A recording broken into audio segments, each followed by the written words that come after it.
பெரியவா துடிகளே சரணம். நல்லது நடக்கும், நல்லது மட்டுமே நடக்கும். நம்ம சேனலுக்கு சப்ஸ்கிரைப் பண்ணிட்டு இருக்கிற அனைத்து நல் உள்ளங்களுக்கும் என்னுடைய மனமார்ந்த நன்றிகள் நன்றிகள் நன்றிகள். நம்ம சேனலில் ஆன்மீகம் சம்மந்தமாக இல்லை மற்ற தகவல்களும் நான் கொடுக்கலாம் அப்படின்னு இருக்கிறேன். உங்களுடைய சப்போர்ட் எனக்கு வேணும். வெறும் ஆன்மீகம் மட்டும் இல்லாமல் ஆன்மீகத்தோட அறிவியல் கலந்த தகவல்களும் நமக்கு தெரிஞ்சதை நம்ம ஷேர் பண்ணலாம் அப்படின்னு இருக்கிறோம். எல்லாருக்கும் அது தெரியணும் அப்படிங்கிறதுக்காக இன்றைக்கி நம்ம இந்த பதிவில் என்ன பார்க்க போகிறோம் அப்படின்னா, எல்லாருக்குமே தேவையானதுன்னு கூட வச்சுக்கோங்களேன். ஒரு 21 நாள் முயற்சி பண்ணி பாருங்கள். எல்லாராலையும் செய்ய முடியும். நீங்கள் இதுக்காக கோயில் சுற்ற வேணாம், காலைல எந்திரிக்க வேணாம், காலைல குளிக்க வேணாம், எந்த ஒரு ஸ்ரத்தையுமே நீங்கள் இதுக்காக எடுக்க வேணாம். ஆனால் உங்களுக்கு 21 நாளில் உங்களுடைய பிரச்சனை தீரத்துக்குரிய வழி கிடைக்கும், இல்லை பிரச்சனையே தீரும். இது வந்து மகா பெரியவா கொடுத்த மிக எளிமையான வழி. இது எல்லாருமே கடைபிடிக்கக்கூடிய வழியும் கூட. சரிங்களா?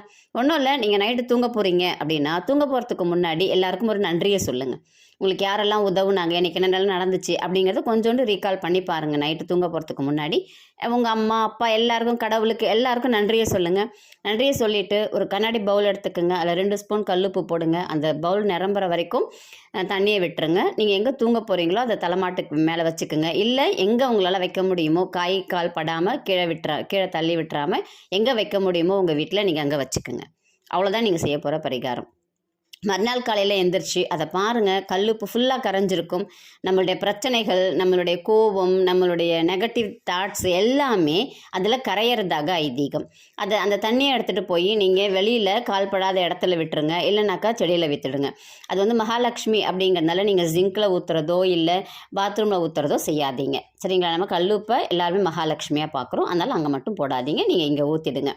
இதே மாதிரி நீங்கள் தினமும் நம்பிக்கையோட ஏதாவது ஒரு பிரச்சனை எடுத்துக்குங்க, இல்லை ஏதாவது ஒன்று கூட யோசிச்சுக்குங்க. இது எனக்கு சரியாயிடணும் அப்படின்னு நினச்சிட்டு ஒரு 21 நாள் செஞ்சு பாருங்கள். கண்டிப்பாக உங்கள் வீட்டில் மிகப்பெரிய மாற்றம் வர்றதை உங்களால் காண முடியும்.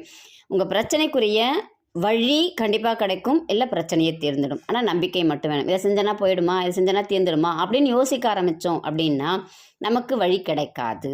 இல்லை நமக்கு தீரும் அப்படிங்கிற நம்பிக்கையோடு நீங்கள் இறங்கி செஞ்சு பாருங்கள். கண்டிப்பாக 100க்கு 1000% நடந்தே தீரும். இன்னொன்று என்ன சொல்ல போகிறேன் இதில் அப்படின்னா, இந்த தினமும் காலையில் எந்திரிக்கிறீங்க. எந்திரிச்ச உடனே நீங்கள் குளிக்கணும்லாம் இல்லை. இந்த பனி நாள் இல்லைங்களா, நமக்கு இந்த பிராண சக்தி வேணும், நம்ம காற்று அப்படிங்கிறது வேணும். இந்த பிராண முத்திரை மட்டும் ஒரு 2 நிமிஷம் காலைல ஏஞ்சி குளிக்கணும்ல, பல் விளக்கிட்டு நீங்கள் உட்காந்து ஒரு 2 நிமிஷம் செய்யுங்க. கண்டிப்பாக உங்களுக்கு அந்த பிராண சக்தி அதிகமாகும். அப்போது உங்களுக்கு ஜீரண கோளாறுகள் நீங்கும். அடுத்து நீங்கள் முடிவெடுக்கிறதெல்லாம் கரெக்டாக முடிவெடுப்பீங்க. இதை நீங்கள் தொடர்ந்து செய்ய செய்ய பொருளாதார வளர்ச்சி அப்படிங்கிறது அதிகமாக இருக்கும். இது நம்ம செஞ்சுட்டு வந்தோம் அப்படின்னா உங்களுக்கு மாற்றங்கள் தெரியும். அப்போ நீங்களே பல பேருக்கு சொல்வீங்க. ரொம்ப பயனுள்ளதாக தான் இன்றைக்கி நம்ம கொடுத்துருக்கோம். ரொம்ப எளிமையானதாகவும் இன்றைக்கி நம்ம கொடுத்துருக்கோம். பயன்பெறுங்கள். உங்களுக்கு ஜாதகம் பார்க்கணும், மலர் மருத்துவம் கற்றுக்கொள்ளணும் அப்படின்னா இந்த பதிவில் வரக்கூடிய எண்ணுக்கு தொடர்பு கொள்ளுங்கள். நன்றி. நல்லதே நடக்கும். வணக்கம்.